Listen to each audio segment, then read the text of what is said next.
తో 5-year ప్లాన్లో భాగంగా ఫుడ్ ఫర్ వర్క్.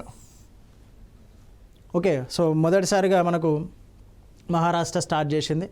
సో పనికి ఆహార పథకం, ఇప్పుడు ఏదైతే ఎంజీ నరేగా అని చెప్పేసి అనుకుంటున్నామో, సో పనికి ఆహార పథకాన్ని ప్రవేశపెట్టిలు.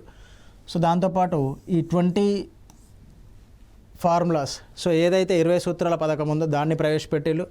సో కనీస అవసరాల పథకం, ఏదైతే మనకు ఈ ఫుడ్, వాటర్, సో రోడ్స్ అంటే మౌలిక సదుపాయాలతో పాటు సో ఏవైతే మనం ఒక ఫ్యామిలీ హౌస్ హోల్డ్కి అవసరమైతాయో వాటిని అందించడానికి ప్రభుత్వం ఈ కనీస అవసరాల పథకాన్ని తీసుకురావడం జరిగిందండి.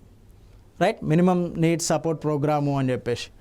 సో దాంతోపాటు ఈ ఎంప్లాయ్మెంట్ని అప్పటి వరకు నిరుద్యోగుల పైన ఎక్కువగా దృష్టి సారించరు. సో ఈ ఫిఫ్త్ 5-year ప్లాన్లో ఈ అంటే ఎవరైతే నిరుద్యోగులు ఉన్నారో సో వాళ్లకు ఉద్యోగ అవకాశాలు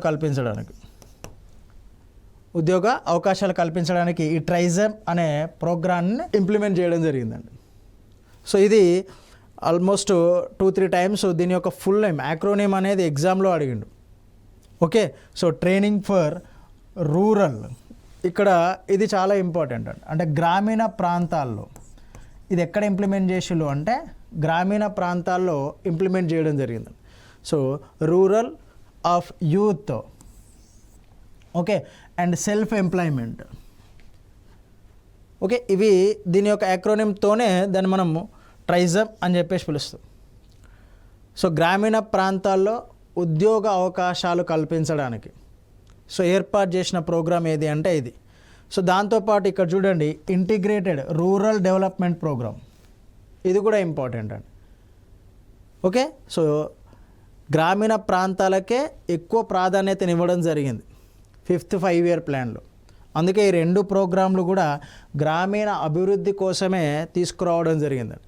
మీరు ఇది చూడండి, పనికి ఆహార పథకం, ఇది కూడా గ్రామీణ అవసరాల కోసం, ఇవన్నీ కూడా 5th 5-year ప్లాన్లో ఏవైతే పథకాలు తీసుకొచ్చినామో, స్కీమ్స్ తీసుకొచ్చినామో, సో అవన్నీ కూడా గ్రామీణ స్థాయిలో పోవర్టీని ఎరాడికేట్ చేయడానికి, ఉద్యోగాలను కల్పించడానికి, సో దానికోసమే మనము తీసుకురావడం జరిగింది.